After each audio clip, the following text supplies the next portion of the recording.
عقل مند مرغا۔ کہتے ہیں کسی زمانے میں ایک سوداگر تھا اور بڑا مالدار بھی تھا۔ وہ مختلف جانوروں کی بولیاں بھی اچھی طرح سمجھتا تھا۔ اس دن اس نے اپنے مویشی خانے میں گدھے اور بیل کو آپس میں باتیں کرتے سنا۔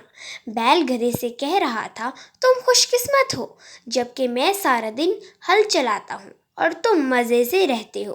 گدھے نے کہا، میرا کہا مانو تو تم بھی آرام پاؤ گے۔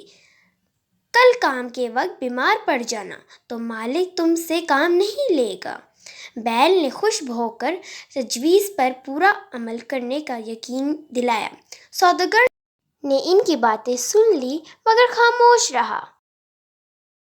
رات کو جب گدھا آیا تو بیل نے شکریہ ادا کیا کہ تمہاری تجویز خوب رہی ہے اور مجھے آرام کرنے کا موقع مل گیا۔ گدھا دن بھر مشقت سے چور رہتا، اس وقت تو خاموش رہا، لیکن جب میں سوچتا رہا، اچھی نصیحت کی کہ خود مصیبت میں پھنس گیا۔ اگلے روز صبح سوداگر پھر مویشی خانے پہنچا تاکہ گدھا اور بیل کا معاملہ دیکھے۔ آج اتفاق اسی کی بیوی بھی ساتھ تھی۔ اس وقت گدھا بیل سے پوچھتا رہا تھا کہ آج کیا کرو گے؟ بیل نے کہا، آج بھی میں بیمار ہوں گا۔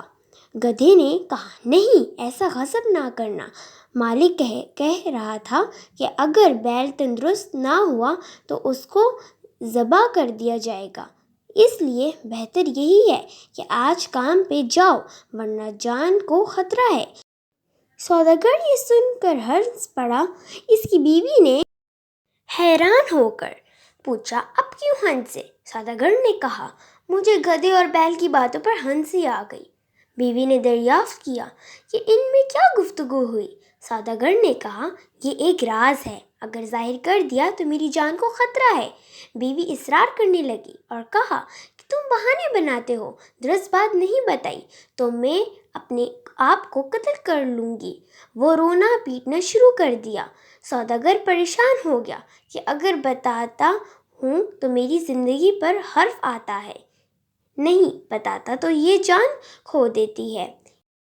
اس فکر میں کھڑا تھا کہ کتے نے مرغی سے کہا کہ تو آج ہی مرغیوں کو ڈانٹ رہا ہے؟ مرغ بولا، کیوں، آج کیا بات ہے؟ کہ کتے نے کہا، آج ہماری مالکہ مالک سے ایسی راز دریافت کرنے پر اصرار کر رہی ہیں کہ اگر بتا دیا تو مالک کی جان خطرے میں پڑ جائے گی۔ مالک نے بتایا تو مالکہ جان دینے کے لیے تیار ہیں۔ مرغ نے کہا، مالک وقوف ہے جو ایک بیوی کو قابو نہیں کر سکتا۔ مجھے دیکھو، میں نے 50 مرغیوں کو سنبھال رکھا ہے، اگر میری مرضی کے مطابق کے خلاف ذرا بھی کام کرے تو مار کر سیدھا کر دوں۔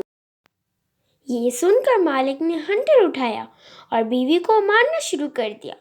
عورت ڈر گئی اور سوداگر کے قدموں میں گر کر معافی مانگی کہ تمہاری مرضی کے خلاف آئندہ کوئی کام نہیں کروں گی اور کبھی ضد نہیں کروں گی۔